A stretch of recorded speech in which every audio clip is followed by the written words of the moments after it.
Hey guys, once again we are back with another horror story tale. तो आज की ये जो कहानी है मुझे लिख भेजी है रवि ने। So thank you very much Ravi for sharing your story with us. तो चलिए वीडियो शुरू करते हैं। रवि रवि एक यूपी के छोटे से गांव में रहा करता था। इसके परिवार में इसकी माताजी, इसके पिताजी और इसकी एक छोटी बहन थी, जो साथ में हंसते खेलते खिलखिलाते साथ रहा करते थे। ये बात तकरीबन आज से 13 साल पुरानी है, जब रवि की उम्र लगभग 13 साल रही होगी।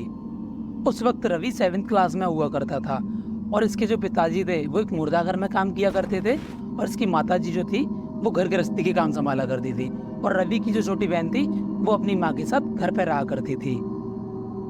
अब रोजमर्रा की तरह रवि के जो पिताजी थे वो अपनी ड्यूटी करने के लिए पोस्टमार्टम घर में जा रहे थे। अब चलते चलते एक हादसा हुआ और रवि के पिताजी उस हादसे में मारे गए।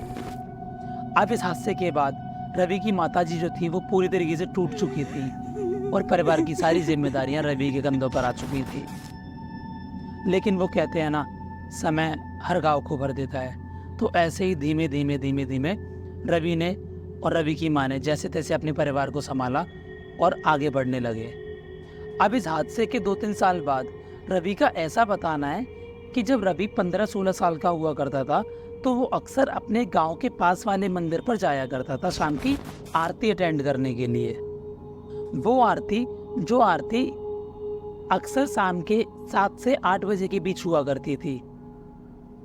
अब ये जो मंदिर था, ये मंदिर गांव से बिल्कुल अलग हटकर एकदम वीराने में था।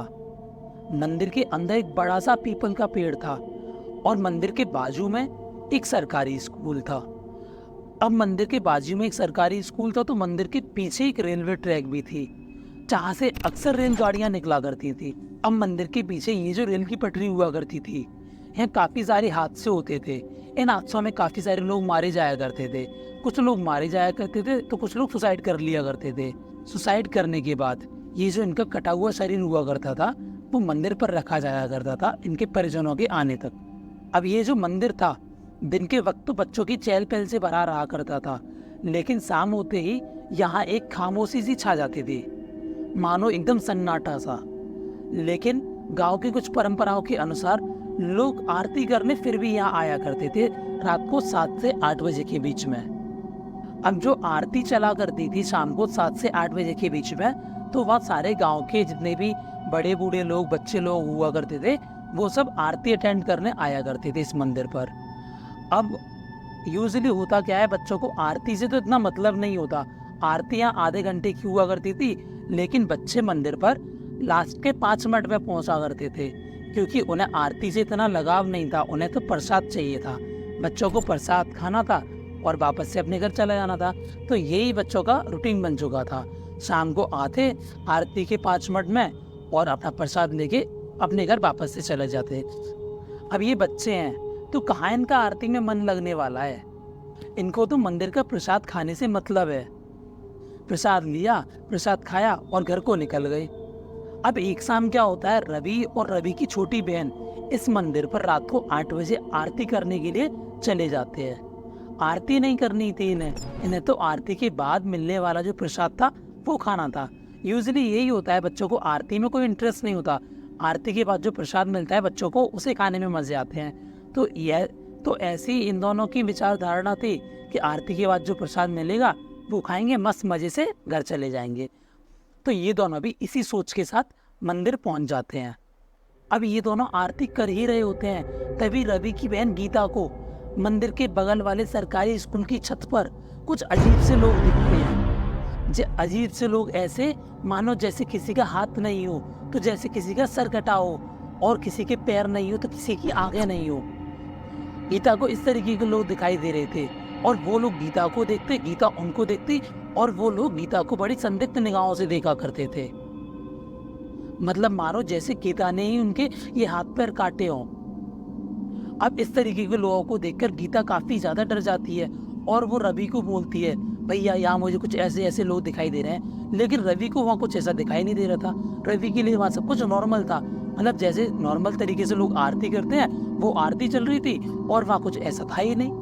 मतलब रवि ने यहाँ गीता को थोड़ा सा समझा दिया कि तुम्हारा वहम होगा, ऐसा है वैसा है, पीछे रेल की पटरी है तो इसीलिए तुम्हें ऐसा लग रहा है। तो ये लोग आज शाम की आरती खत्म करके अब अपने घर लौट जाते हैं। अब अगले दिन फिर से ये लोग आरती करने के लिए आते हैं, आरती करते हैं, डेली आरती कर रहे हैं, पूजा कर रहे हैं। फिर से गीता को ये सारी चीज़ें दिखाई दे रही हैं। लोग स्कूल की छत पर घूम रहे हैं, जिनका सर नहीं है, जिनका धड़ नहीं है, किसी का हाथ कटा है, किसी का पैर कटा है, वो गीता को बड़ी संदिग्ध निगाहों से देख रहे हैं। इस तरीके से गीता को वहाँ आभास होने लगा इस तरीके के लोगों के होने का। अब गीता ने फिर से ये बात अपने भाई रवि को बताई। रवि ने फिर भरोसा नहीं किया और रवि आज फिर लौट के आ गया।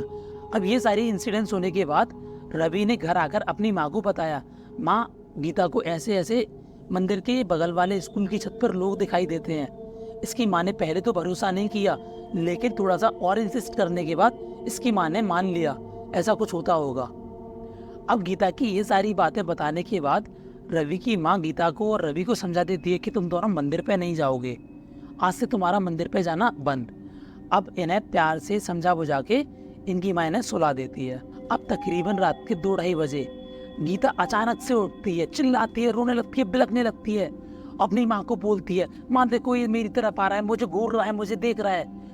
उसकी माँ बोलती है कौन है, क्या है, कैसे है। ये गीता बोलती है देखो इसके हाथ नहीं, इसके पैर नहीं है, ये मंदिर से मेरा पीछा करते करते यहाँ तक आ गया। मतलब इस तरीके से गीता एक्सप्लेन करती है सारी बातें अपनी माँ को। अब यहाँ उसकी माँ पहले तो भरोसा नहीं कर रही थी, लेकिन गीता के इस तरीके के बिहेवियर को देखकर उसकी माँ को थोड़ा थोड़ा भरोसा होने लगा था। अब यहाँ उसकी माँ जैसे तैसे उसे समझा बुझाकर सुला देती है। अब अगले दिन गीता की माँ अपने पड़ोसियों से ये सारी चीज़ें डिस्कस कर रही होती है कि मेरी बेटी को ऐसा ऐसा देखा है मंदिर पे पहले, फिर रात को उसे इस तरीके से चीज़ें फील हुई हैं। तो एक बगल में ही गीता के नेबर हुआ करते थे पड़ोसी, वो गीता की माँ को बताया करते हैं कि गांव से ही कुछ दूर एक बाबा रहा करते हैं, आप एक काम करो वहाँ चले जाओ और शायद वहाँ कुछ इस चीज़ का सॉल्यूशन मिल जाए। लोगों के इतना बताने के बाद अब गीता की माँ और गीता का भाई मतलब रवि, ये तीनों बाबा के पास चले तो जाते हैं। अब बाबा के पास पहुँचते ही ये लोग अपनी सारी सिचुएशंस बताते हैं। गीता की माँ बताती है ये दोनों मेरे बच्चे मंदिर जाया किया करते थे जो गांव से कुछ ही दूरी पर था, और वहाँ जाकर मेरी बेटी को मंदिर के बगल वाले सरकारी स्कूल की छत पे इस तरीके के लोग दिखा करते थे। अब ये सारी सिचुएशंस बताने के बाद बाबा इन्हें 3 शनिवार आने को बोलता है अपने पास। मतलब बोलता है कि 3 शनिवार तुम्हें आना पड़ेगा और ये जो मैं ताबीज़ दे रहा हूँ ये बांधना पड़ेगा तीनों लोगों को। अब ये ताबीज़ देने के बाद ये बाबा साथ में ये भी बताता है कि गीता के साथ कोई और नहीं बल्कि गीता के पिताजी थे जो पोस्टमार्टम की ड्यूटी पर जाते वक्त एक संदिग्ध हादसे में मारे गए थे। अब इतना सुनकर गीता की माँ और रवि अंदर तक हिल जाते हैं, कांप जाते हैं। और शायद यही रीज़न था गीता को इस तरीके की कटी पीटी बॉडीज दिखने का, क्योंकि उसके पिताजी जो थे एक मुर्दा घर में काम किया करते थे और उसके पिताजी की मृत्यु के बाद वो गीता के साथ रहा करते थे। अब इसमें कितना सच है कितना झूठ ये तो मुझे नहीं पता, लेकिन ये जो स्टोरी थी मुझे काफ़ी इंटरेस्टिंग लगी। So thank you very much Ravi for sharing your story with us. अगर गाइज आप लोगों के पास भी इस तरीके की स्टोरीज हो तो मुझे लिख भेजो, इंस्टा हैंडल मेरा डिस्क्रिप्शन बॉक्स में मेंशन है। मैं करता हूँ इस वीडियो को इसी नोट के साथ फिनिश। मिलता हूँ आपसे नेक्स्ट वीडियो में। If you like the video give it a thumbs up, do not forget to subscribe my channel. मिलते हैं नेक्स्ट वीडियो में, टिल देन चाओ।